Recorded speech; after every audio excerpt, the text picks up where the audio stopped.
क्या इंसानों की तरह प्लूटो प्लैनेट के पास भी होता है दिल? क्या ड्वार्फ प्लैनेट है इतना खास?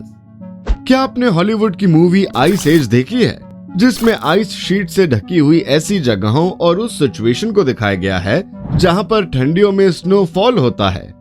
दरअसल ऐसी जगहों पर जमीन पर बर्फ अच्छे से पिघल नहीं पाती है और इसलिए उन जगहों पर आइस शीट बन जाती है। इतना ही नहीं, जब ये प्रोसेस सालों साल होता है तो फिर वहां बर्फ की एक मोटी परत जमने लग जाती है। जैसे बात करें अगर अंटार्कटिका और ग्रीनलैंड की, जहां पर ऐसी आइस शीट्स पाई जाती हैं जिसमें हमारी पूरी अर्थ का लगभग 99% प्योर और फ्रेश वाटर जमा है। इतना ही नहीं, अगर इन ग्रीनलैंड की बर्फ को पिघला दिया जाए तो समुद्र का लेवल लगभग 6 मीटर तक ऊपर आ सकता है। बट ये तो बातें हो गई हमारी अर्थ की, लेकिन क्या आप जानते हैं कि कुछ ऐसी ही मिलती जुलती घटना हमारे ड्वार्फ प्लैनेट यानी प्लूटो पर भी होती है। तो आइए जानते हैं प्लूटो के बारे में कुछ खास अपनी आज की इस वीडियो में। तो बने रहिएगा हमारे साथ वीडियो के एंड तक। बात करते हैं प्लूटो प्लैनेट के बारे में, जो पहले हमारे सोलर सिस्टम का हिस्सा रह चुका है, जिसे आज के समय में लार्जेस्ट ड्वार्फ प्लैनेट के तौर पर भी जानते हैं। दरअसल पहले इसे हमारे सोलर सिस्टम का ही हिस्सा माना जाता था, जो सूरज से सबसे दूर वाले प्लैनेट के तौर पर जाना जाता था। लेकिन साल 2006 में इसे इस लिस्ट से हटा दिया गया और ड्वार्फ प्लैनेट की लिस्ट में शामिल कर दिया गया।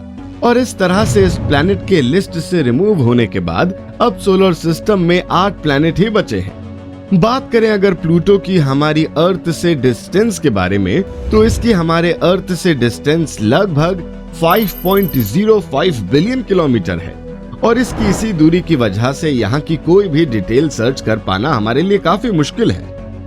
लेकिन साल 2015 में नासा ने न्यू होराइजन स्पेस क्राफ्ट की मदद से कुछ ऐसा किया जो अब तक सिर्फ इमेजिन ही किया जा सकता था।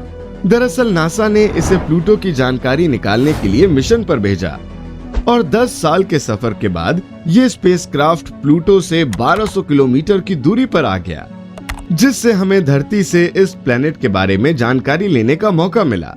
इस मिशन के माध्यम से ही हमें प्लूटो के सरफेस के बारे में पता चला और इसके सबसे बड़े मून चैरन के बारे में डिटेल पता चली, जिससे हमें इस आइस वर्ल्ड और यहाँ की जियोलॉजिकल कंडीशन के बारे में काफी कुछ हद तक पता चला। इतना ही नहीं, हमें यहाँ कई ऐसे आइस शीट्स और वैलीज के बारे में पता चला जिसके बारे में अब तक हमें सोलर सिस्टम में नहीं पता चल पाया था। इन सारी बातों को देखते हुए हमारा मिशन काफी हद तक सक्सेसफुल और इंटरेस्टिंग रहा था। वैसे इस मिशन के पहले तक प्लूटो को सिर्फ एक बर्फ का गोला माना जाता था और ऐसा कहा जाता था कि यहाँ पर ऐसा कुछ भी नहीं है जिसके बारे में पता लगाया जाए और सर्च किया जाए। लेकिन एक बार इस मिशन की शुरुआत और इसके कंप्लीशन के बाद ऐसी सभी गलतफहमियों से पर्दा हट गया।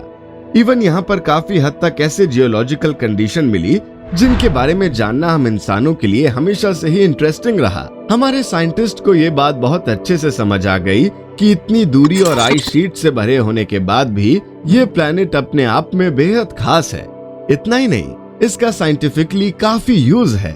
इस प्लैनेट को स्टडी करके हम और भी डिस्टेंस वाले प्लैनेट के बारे में जानकारी हासिल कर सकते हैं, क्योंकि ऐसे और भी कई प्लैनेट थे जो हमारे सोलर सिस्टम से बेहद दूरी पर थे और उन तक पहुंच पाना लगभग इम्पॉसिबल था।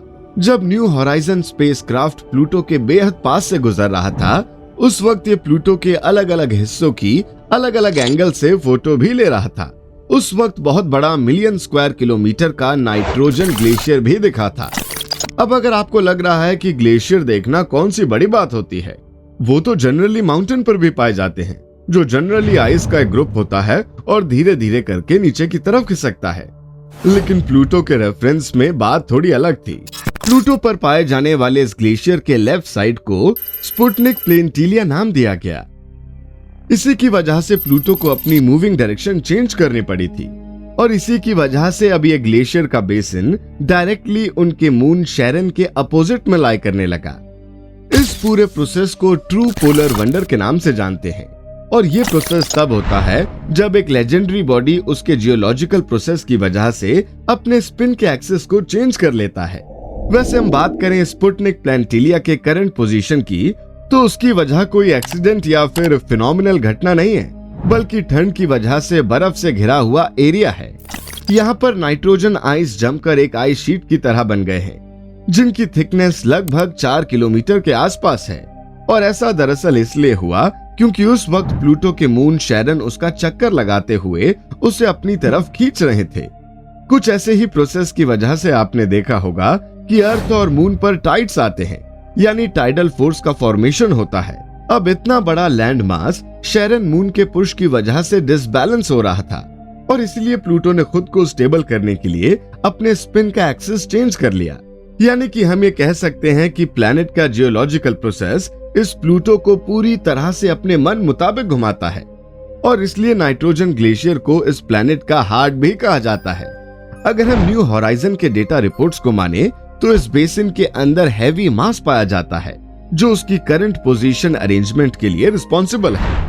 कई साइंटिस्ट ऐसा भी मानते हैं कि ये कुछ और नहीं बल्कि वाटर ओशियन है।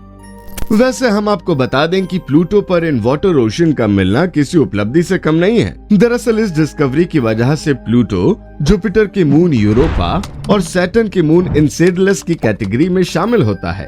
ये दोनों मून ओशियन वर्ल्ड के नाम से जाने जाते हैं और काफी फेमस है। स्पेसक्राफ्ट के द्वारा ली गई इन इमेजेस में टेक्टोनिक स्ट्रक्चर्स को भी काफी डिटेल में स्टडी किया गया और वहां से भी इस बात की प्रूविंग हुई कि प्लूटो के इनर क्रस्ट में वाटर ओशियन मौजूद है। वैसे अब अगर हम कुछ और डेटा की बात करें तो उसमें ऐसा कहा जाता है कि इन ओशियंस का फॉर्मेशन प्लूटो के तेज और वैलेंट फॉर्मेशन की वजह से हुआ होगा। प्लूटो के बारे में हमारे साइंटिस्ट एक और बात बताते हैं कि प्लूटो वोल्केनिकली एक्टिव है। वैसे बात अगर वोल्केनो की करें तो हम समझ रहे हैं कि आपके दिमाग में भी वही बात चल रही होगी जैसी हमारी अर्थ पर वोल्केनो से माउंटेन लावा निकलता है। इतना ही नहीं, इनका टेम्परेचर भी 800 से 1250 डिग्री सेल्सियस के आसपास होता है। साथ ही ये पानी की तरह बबल भी निकालते रहते हैं।